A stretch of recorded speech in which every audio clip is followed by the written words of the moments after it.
soy Elianis Barrios Borges, o sencillamente Eliani para ti. En este espacio comparto ideas basadas en la investigación para potenciar tu creatividad con herramientas prácticas y recursos alternativos para inspirarte a motivar a tus estudiantes en matemáticas, ciencias, tecnologías o ingenierías y hacer tus clases más dinámicas y divertidas. En el día de hoy hablaremos de cómo integrar la ciencia de datos y la educación ciudadana en tu aula. Estas herramientas no solo motivan a los estudiantes, sino que también los prepara para ser ciudadanos críticos en un mundo digital. Analizaremos un ejemplo basado en lecciones que puedan ayudar a los alumnos y las alumnas a reflexionar sobre sus interacciones en el ciberespacio y a comprender los riesgos y beneficios asociados con sus actividades en línea. Acompáñame. Primero, hablaremos de qué es la educación para la ciudadanía y cómo se relaciona con las ciencias de datos. La educación para la ciudadanía es mucho más que entender el sistema político local. Se trata de fomentar en los estudiantes y las estudiantes el sentido cívico, la identidad nacional y valores culturales. También implica reconocer que somos parte de una comunidad global, promoviendo el entendimiento de los derechos humanos, la sostenibilidad, los valores democráticos.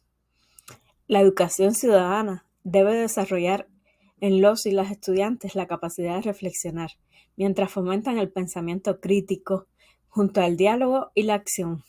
Esto permite que los y las estudiantes sean no solo consumidores de información, sino también agentes de cambio capaces de actuar de manera responsable y colectiva. Además, las competencias en datos y alfabetización digital son esenciales para la educación del presente y del futuro. Estas habilidades permiten a los ciudadanos navegar la digitalización y los grandes volúmenes de datos que impactan todas las áreas de nuestra vida. La ciencia de datos es justo el arte de analizar información para resolver problemas.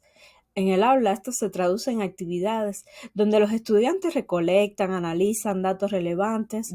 La integración de las ciencias de datos y la educación ciudadana es esencial porque aborda al menos 4 aspectos importantes para la educación. Número 1. Aborda problemas reales que permiten a los y las estudiantes conectar sus aprendizajes con problemas actuales, como el uso ético de los datos, la privacidad y los algoritmos que afectan su vida diaria. Número 2. Prepara ciudadanos responsables. Los enseña sobre cómo los datos impactan decisiones políticas, sociales y económicas, fomentando la participación informada en la sociedad. Número 3. Fomenta la reflexión ética. Los avances ofrecen conveniencias, pero también plantean problemas como el sesgo o una vigilancia encubierta. Por último, esta relación entre la ciencia de datos y la educación ciudadana amplía competencias, ya que desarrolla habilidades de alfabetización digital y pensamiento crítico que son cruciales para navegar la digitalización y resolver problemas complejos en el futuro. Ya sabemos que integrar estas ideas permite a tus estudiantes reflexionar sobre temas reales y desarrollar su pensamiento crítico. Pero, ¿cómo hacerlo? Veamos. A continuación, les propongo algunas actividades que pueden desarrollar con sus estudiantes en el aula. Actividad número 1. Podemos comenzar mostrando imágenes de niños y niñas usando tecnología para preguntarle luego a nuestros estudiantes qué creen que esos niños y niñas están haciendo en el ciberespacio. Estas ideas las podemos ir escribiendo en el pizarrón. La intención de esta actividad es reconocer en nuestros estudiantes sus conocimientos y experiencias previas que tienen nuestros alumnos y alumnas sobre el tema e iniciar un debate en clase. A medida que los alumnos relacionan sus conocimientos personales con las imágenes, pueden surgir algunas inferencias. Por ejemplo, al no saber qué miraban las personas de las imágenes en los dispositivos, los pueden inferir a partir de sus experiencias previas de la actividad de ellos mismos en el ciberespacio, sobre sus expresiones ante distintos tipos de actividades y luego podemos pedirle a nuestros estudiantes que definan qué ciberespacio es para ellos y reflexionar sobre los riesgos y beneficios de sus interacciones en líneas. Esta actividad permitirá fomentar la reflexión crítica y crear una base para las demás actividades que veremos posteriormente. Una vez que hemos sabido sobre algunas de las interacciones de nuestros estudiantes en el aula y cómo juzgan ellos de beneficiosas o arriesgadas, podemos pedirle que hagan una lista de las aplicaciones que usan y las clasifiquen según actividades. Si la usan para redes sociales, juegos, aprendizajes, ejercitarse, etc. Una vez que nuestros estudiantes tienen esa lista de las aplicaciones con sus actividades, para qué les es útil cada una de las aplicaciones, podemos pedir que asignen puntuaciones de riesgo y beneficio a cada actividad. Esta actividad es muy importante porque preparará a nuestros estudiantes a pensar en la creación de un sistema de clasificación de las categorías de uso del ciberespacio. Al poder tener un orden no solo numérico, sino de categorías más beneficiosas a las más arriesgadas, pueden presentarse ideas poco habituales de orden y lógica de nuestros estudiantes. Además, podemos pedir que presenten sus ideas iniciales ante la clase y justifiquen su categoría más beneficiosa y su categoría más arriesgada. También podemos preguntar a los y las estudiantes sobre qué hacer si se tiene una interacción negativa en línea. Todas las categorías que tienen pueden ser arriesgadas y todas las categorías pueden ser beneficiosas.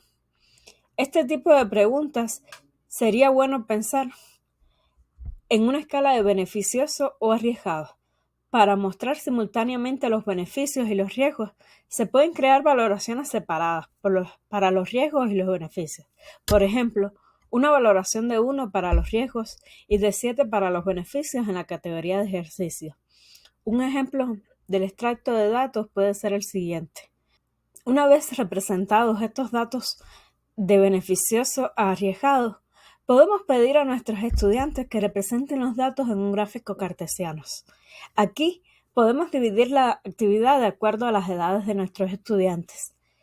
Si son estudiantes que no tienen todavía relación con el gráfico cartesiano, podemos pedirle que lo hagan a través de los diferentes software que conocemos que hacen este tipo de graficaciones. Si ya lo conocen, pues pueden usar igualmente los software o pueden hacerlo a mano.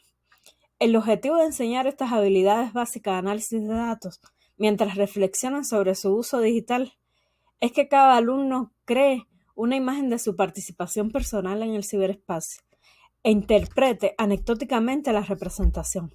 Además, se puede debatir en clase por qué algunas categorías mostraron mayores niveles de beneficio o otras categorías muestran mayores niveles de riesgo.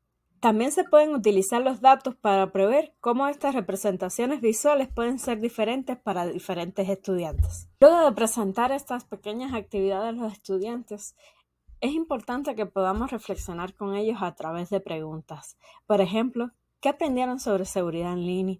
¿Cómo podrían mejorar su comportamiento digital? La ciencia de datos se presta conexiones entre múltiples áreas de conocimiento. En este ejemplo concreto, el diseño estableció conexiones claras entre las matemáticas, las ciencias sociales y las tecnologías digitales. Y lo que es más importante, se desarrollaron conocimientos y habilidades que los alumnos utilizaron más allá de la escuela en su vida como ciudadanos. Los datos forman parte cada vez más de la vida cotidiana y al sumergir a los alumnos en una investigación rica en datos sobre un tema de actualidad, les permitió trabajar con formas de datos muy distintas de las que aparecerían en el plan de estudio de matemáticas. Por ejemplo, los datos sobre las aplicaciones que utilizaron el ciberespacio. No se pueden separar en categorías claras y objetivas, como sería el caso de una típica clase de matemáticas que clasifica colores o mascotas. La ciencia de datos tiende a basarse más en formas de datos no estándar, como los que se utilizaron en este ejemplo. Los datos no eran números, sino su actividad, lo que puede ampliar lo que entienden por datos. La organización de las actividades en categorías compartibles no tenía por objetivo crear un gráfico de barras, sino permitirles proteger su privacidad sin dejar de ser capaces de articular los beneficios y los riesgos. Es importante animarnos a experimentar con fuentes de datos no estándares, como las que tienen múltiples características o ambigüedad, por ejemplo, fotografías, textos, aplicaciones móviles o datos secundarios o reutilizados, por ejemplo, cámaras web de tráficos, datos de ciencia de ciudadanía, en fin, un sinnúmero de datos que no son representados normalmente en nuestras clases de matemáticas. Y así, profes pueden transformar el aprendizaje en su aula integrando ciudadanía y ciencia de datos. ¿Qué les pareció? Me encantaría leer sus ideas y experiencias en los comentarios. Recuerda suscribirte al canal y activar la campanita para no perderte ningún video. Nos vemos en el próximo video, donde seguimos llevando la investigación a la práctica.